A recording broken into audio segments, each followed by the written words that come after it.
بالکل اسی طرح سمجھ لیجئے، ایک بات یاد آئی ہے، حضور فرماتے ہیں کہ جس طرح کان لگا کر اللہ قرآن کو سنتا ہے کسی چیز کو نہیں سنتا۔ ہمیں نظر نہیں آتا نا، ہمیں معلوم نہیں ہے، ہم قرآن پڑھ رہے ہیں تو سننے والا کون ہے؟ سب سے زیادہ کان لگا کر خود اللہ۔ یہاں اس لیے مجھے یاد آیا کہ ابو موسیٰ اشعری کو کیا پتا تھا کہ کون سن رہا ہے؟ وہ اپنی کیفیت میں نماز میں تہجد میں قرآن کی تلاوت کر رہے تھے، اور ظاہر بات ہے ان کے گھر ایکڑوں میں بنے ہوئے نہیں تھے، ایک ایک کمرہ، ایک ایک کوئی حجرہ، ایسے ہی تو گھر تھے نا صحابہ کے، لہذا حضور پاس سے گزرے، آواز آئی، کافی دیر سنتے رہے۔ اس کے بعد آپ تشریف لے گئے، صبح فجر میں ملاقات ہوئی تو حضور نے تحسین کے انداز میں فرمایا، یا ابا موسیٰ انک قد اوتیت مزمارا من مزامیر آل داؤد، اے ابو موسیٰ تمہیں تو آل داؤد کے سازوں میں سے ایک ساز اللہ نے عطا فرما دیا ہے۔ جس طرح حضرت داؤد، لہن داؤدی مشہور ہے کہ جب وہ پچھلے پہر رات کو حمد کے ترانے الاپتے تھے، قرآن میں ہے کہ پرندے شامل ہو جاتے تھے ساتھ، اور پہاڑ وجد میں آتے تھے، پہاڑ بھی ان کے ساتھ شریک ہوتے تھے۔ تو جس طرح کا اللہ نے ان کو لہن عطا فرمایا تھا، حضور نے تحسین کے انداز میں فرمایا ہے ابو موسیٰ اشعری، اللہ نے تمہیں بھی آل داؤد کے سازوں میں سے ایک ساز عطا فرمایا۔ بہرحال قرآن مجید کا جو یہ میوزک ہے، قرآن کے الفاظ کا جو حسن ہے، جہاں تک حسن معنوی ہے وہ تو ہر لفظ میں ہے، لیکن یہ حسن ظاہری، حسن صوتی، حسن لفظی، یہ اپنے کلائمیکس پر آپ کو نظر آئے گا سورہ رحمان میں۔ لیکن قرآن میں یہ سورت اس اعتبار سے بھی ممتاز ہے، اس کی 4 آیات پر ذرا توجہ کریں گے، عجیب حقائق سامنے آئیں گے۔ جہاں یہ قرآن مجید کے حسن صوت اور حسن لفظی کی معراج ہے، وہیں اس کی پہلی 4 آیات میں 4 چوٹی کی چیزوں کا ذکر ہے، سب سے اونچی چیزیں۔ پہلی آیت کیا ہے؟ الرحمن، ایک آیت ہو گئی۔ رحمان کیا ہے؟ اللہ کا نام ہے۔ کبھی آپ نے غور کیا اللہ کے ناموں میں سب سے پیارا نام کون سا ہوگا؟ رحمان۔ کیوں؟ اس کا مادہ کیا ہے؟ رحمت۔ ہمیں سب سے بڑھ کر جس چیز کی ضرورت ہے وہ کیا ہے؟ رحمت خداوندی۔ نام اچھی طرح سن لیجئے اس حضور کے قول کو۔ حضور فرماتے کوئی شخص جنت میں مجرد اپنے عمل کی بنیاد پر داخل نہیں ہو سکے گا جب تک کہ رحمت خداوندی دستگیری نہ کرے۔ کسی صحابی نے بڑی ہمت اور جرأت کا ثبوت دیا کہ پوچھ لیا، کیا حضور آپ بھی؟ جب آپ نے فرمایا کوئی شخص داخل نہیں ہو سکتا جنت میں محض اپنے عمل کی بنیاد پر جب تک کہ رحمت خداوندی جو ہے وہ دستگیری نہ فرمائے۔ پوچھا گیا کیا آپ بھی؟ آپ نے فرمایا ہاں میں بھی۔ آپ اندازہ کیجئے کہ اگر محمد الرسول اللہ بھی رحمت خداوندی کے ضرورت مند ہوں تو تاب دیگراں چہ رسد، ہماری تو سب سے بڑی ضرورت رحمت خداوندی ہے۔ اب یہ رحمت جو ہے قرآن مجید میں اللہ تعالیٰ کی یہ شان 2 الفاظ کے ذریعے سے آتی ہے، رحیم اور رحمان۔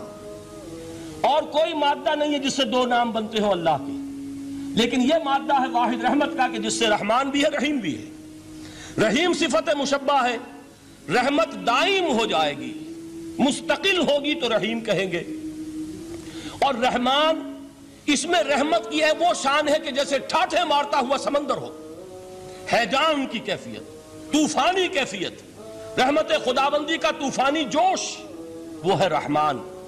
آپ تو رہتے اس علاقے میں ہیں، آپ کو معلوم ہے عرب اگر بھوکا مرا جا رہا ہو تو کیا کہے گا؟ انا جوعان۔ پیاسا مرا جا رہا ہو انا عطشان۔ بہت غضبناک ہوگا غضبان، غضبان آصفہ قرآن میں آیا ہے، بہت غضبناک۔ رحمان جس کی رحمت جو ہے جوش میں ہے، ٹھاٹھے مارتے ہوئے سمندر کے مانند۔ تو یہ اللہ تعالیٰ کے ناموں میں سب سے پیارا نام۔ اب آگے چلیے، الرحمن علم القرآن، رحمان نے قرآن سکھایا۔ رحمت خداوندی کا سب سے بڑا مظہر، رحمان کی رحمانیت کا سب سے بڑا مظہر قرآن ہے۔ ان میں جو منطقی ربط ہے اس کو سمجھتے جائیے۔ اچھا آپ یہ سوچئے، جو علم بھی انسان کو حاصل ہوا وہ کس نے دیا؟ اللہ نے۔ سائنس کا علم کس نے دیا؟ اللہ نے۔ علم آدم الاسماء کلہا، وہ علم الاسماء جو حضرت آدم کو دے دیا گیا تھا ازل میں، یہ اسی کا ظہور ہے، یہ اسی کی ایکسفولیشن ہے جو ہو رہی ہے اور ہوتی رہے گی ابھی۔ اور دوسرے علم ہے وہ کس نے دی؟ اللہ نے دی۔ لا یحیطون بشیء من علمہ الا بما شاء، مخلوق میں سے کوئی اللہ کے علم میں سے کسی شے کا احاطہ نہیں کر سکتا مگر وہ جتنا اللہ دینا چاہے۔ لیکن یہ کہ تمام علوم میں چوٹی کا علم قرآن. نوٹ کرتے جائیے، اب چوٹی کی چیزیں جمع کیجئے. اللہ کے ناموں میں چوٹی کا نام رحمان. اللہ نے جو کچھ انسان کو سکھایا اس میں چوٹی کا علم قرآن. خلق الانسان، انسان کو پیدا فرمایا. سوال یہ کہ حیوانات کو کس نے پیدا فرمایا؟ آسمان کس نے پیدا کیے؟ زمین کس نے پیدا کی؟ فرشتے کس نے پیدا کیے؟ کیا مطلب خلق الانسان؟ اس کی تمام مخلوقات میں اس کا کلائمیکس، اس کی تخلیق کی معراج، اس کے تخلیق کا نقطہ عروج انسان ہے. یہ ہے کہ جو مسجود ملائک بنا ہے. وَلَقَدْ كَرَّمْنَا بَنِي آدَمَ وَحَمَلْنَاهُمْ فِي الْبَرِّ وَالْبَحْرِ وَرَزَقْنَاهُمْ مِنَ الطَّيِّبَاتِ وَفَضَّلْنَاهُمْ عَلَى كَثِيرٍ مِّمَّنْ خَلَقْنَا تَفْضِيلًا. تو تخلیق میں سب سے اونچی تخلیق انسان کی، علموں میں سب سے اونچا علم قرآن کا، اللہ کے ناموں میں سب سے اونچا نام رحمان. اب آئیے چوتھی چیز، علمہ البیان، انسان کو بیان کی صلاحیت عطا فرمائی. کیا اور کوئی صلاحیت عطا نہیں کی؟ بینائی کس نے دی؟ اللہ نے. اسی طریقے سے سماعت کس نے عطا فرمائی؟ اللہ نے. کتنی فیکلٹیز ہیں، کتنے ایکسٹرنل آرگنز ہیں سینس کے، کتنے انٹرنل سینسز ہیں جو اللہ نے دیے ہیں. لیکن یہاں بھی سمجھ لیجئے جتنی فیکلٹیز ہیں ہیومن فیکلٹیز، ان میں ٹاپ کی فیکلٹی جو ہے وہ اسپیچ ہے، کلام ہے، بیان ہے. جن لوگوں نے میڈیکل سائنس کا مطالعہ کیا ہے وہ جانتے ہیں کہ یہ برین ہے، ہیومن برین، اس برین میں جو وہ اوپر ایک زرد سا مادہ ہوتا ہے، گرے میٹر، اس کی ایک کوٹنگ ہوتی ہے، یہ ہائیسٹ ایوالوڈ فارم ہے. اور اس میں سب سے بڑا رقبہ جو ہے وہ سپیچ سینٹر کہلاتا ہے. اسی لیے انسان کو حیوان ناطق کہتے ہیں. حیوان کے اور انسان کے مابین امتیاز قائم کیا گیا، نطق، گویائی، بولنا. اب یہ کیا چیز ہوئی؟ انسان کی صلاحیتوں میں سے سب سے اونچی صلاحیت. 4 آیتیں ہو گئی نا. اللہ کے ناموں میں سب سے چوٹی کا نام رحمان. اس نے جو علوم پیدا کیے ان میں چوٹی کا علم قرآن. اس نے جو مخلوقات پیدا فرمائی ان میں چوٹی کی مخلوق انسان. انسان کو جو صلاحیت اور استعدادات عطا فرمائی ان میں چوٹی کی استعداد بیان. جمع کیجئے نتیجہ کیا نکلے گا؟ وہ نتیجہ ایک حدیث نبوی کی شکل میں سامنے آتا ہے. پہلی حدیث میں نے یہی پڑھی تھی، اس کے راوی کون ہے؟ عثمان ابن عفان. میں حیران ہوتا ہوں وہ قافیہ یہاں بھی موجود ہے، رحمان، قرآن، بیان، انسان، عثمان، عفان. باپ کا نام بھی اسی وزن پر ہے، عثمان ابن عفان.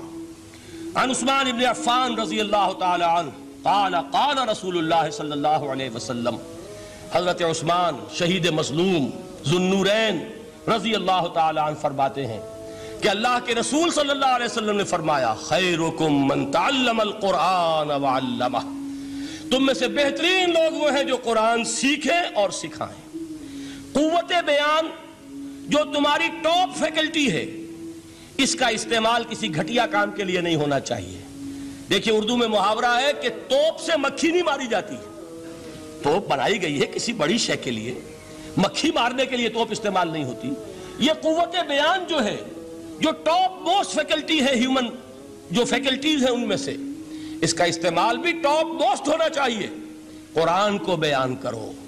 وہ جیسے کہ علامہ اقبال نے کہا ہے، بلکہ غالباً ان کے قبر پر آس پاس جو اشعار لکھے ہوئے ان میں سے ایک یہ بھی ہے، اگر یک قطرہ خونداری، اگر مشتے پرے داری، بیابامن تو آموزم طریق شاہ بازی را.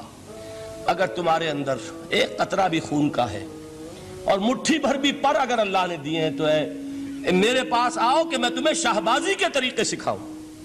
اسی طرح جان لیجئے اگر اللہ نے قوت گویائی عطا فرمائی، اگر اللہ نے تمہیں حیوان ناطق بنایا، اگر اللہ تعالیٰ نے تمہیں یہ صلاحیت عطا فرمائی، اس صلاحیت کا مصرف دنیا کو نہ بناؤ، اس صلاحیت کا مصرف اللہ کے کلام کو پھیلانے پر اس کو صرف کرو.